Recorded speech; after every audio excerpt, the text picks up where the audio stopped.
ह्या स्पेशल मराठी रेसिपीजमध्ये आपल्या सर्वांचं पुन्हा एकदा स्वागत आहे। आज आपण बनवणार आहोत आंब्याचा शिरा। चला तर मग रेसिपीला सुरुवात करूयात। शिरा बनवण्याचं सर्व साहित्य आपण एका वाटीच्याच मापाने घेणार आहोत। आंब्याचा शिरा बनवण्यासाठी गॅसवरती एका कढईमध्ये आपण 1 वाटी तूप घेऊ। याच वाटीच्या मापाने आपण तुपामध्ये 1 वाटी रवा घालू। इथं तुम्ही रवा जाडसर किंवा बारीक कोणताही घेऊ शकता। लो फ्लेम वरती तुपामध्ये रवा छान परतून घ्यायचा आहे। अंदाजे 5 ते 7 मिनिटभर रवा हा तुपामध्ये छान परतून घेऊ। 2 ते 3 मिनिटांनी रवा फसफसायला सुरुवात होते। याचाच अर्थ रवा हा तुपामध्ये खमंग असा परतला जात आहे। रव्याचा रंग हा सोनेरी लालसर होईपर्यंत रवा परतून घ्यायचा आहे। मंद आचेवरती रवा परतत असल्यामुळे रव्याला थोडा जास्त वेळ लागतो, त्यामुळे शिरा हा अगदी सुटसुटीत होतो आणि चवीलाही अप्रतिम असा लागतो।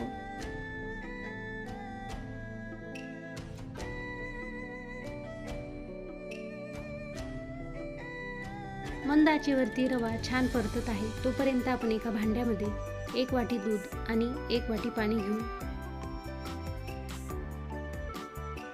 आता इथे रव्याचा रंगही थोडासा चेंज झालेला आहे। रवा सोनेरी लालसर रंग होईपर्यंत छान परतून झालेला आहे। आता यामध्ये आपण बनवून घेतलेलं दूध आणि पाण्याचं मिश्रण घालू। दूध आणि पाण्याचं मिश्रण घालताना सुरुवातीला काळजीपूर्वक आणि थोडं थोडं करून घालायचं आहे। गॅसची फ्लेम इथं लो आहे। दूध आणि पाण्याचं मिश्रण रव्यामध्ये घालून झालं की याला व्यवस्थित असं मिक्स करून घेऊ।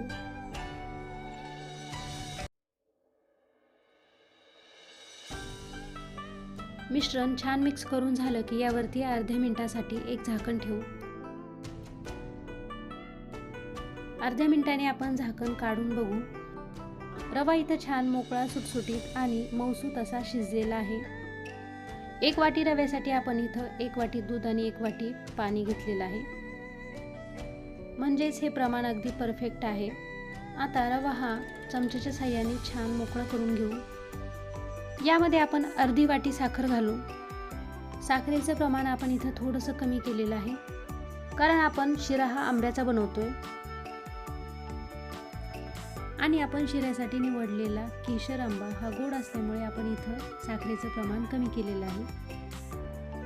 साखर घातल्यानंतर आपण इथं 1 वाटी आंब्याचा पल्प घालू। 1 आंब्याचा पल्प काढून आपण मिक्सरमध्ये छान बारीक करून घेतला। यामध्ये आपण दूध आणि पाणी काहीही घातलेलं नाही। रव्यामध्ये साखर आणि आंब्याचा पल्प छान मिक्स करून घेऊ आणि अर्ध्या मिनिटासाठी पुन्हा यावरती एक झाकण ठेवू। अर्ध्या मिनिटांनी तुम्ही बघू शकता आंब्याचा शिरा इथं तयार आहे। आपण इथं गॅस बंद करू आणि तुपावरती तळून घेतलेली काजू बदामाची काप यावरती घालू।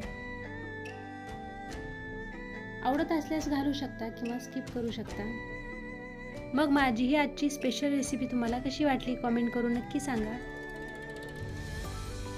आणि व्हिडिओ आवडला असल्यास व्हिडिओला लाईक, चॅनलला सबस्क्राईब आणि शेअर करायला विसरू नका। आणि हो, बाजूलाच असलेलं बेल आयकॉन ही नक्की दाबा, जेणेकरून माझ्या प्रत्येक व्हिडिओचं नोटिफिकेशन तुम्हाला सगळ्यात आधी मिळेल। पुन्हा भेटूयात पुढच्या रेसिपीसह। तोपर्यंत नमस्कार।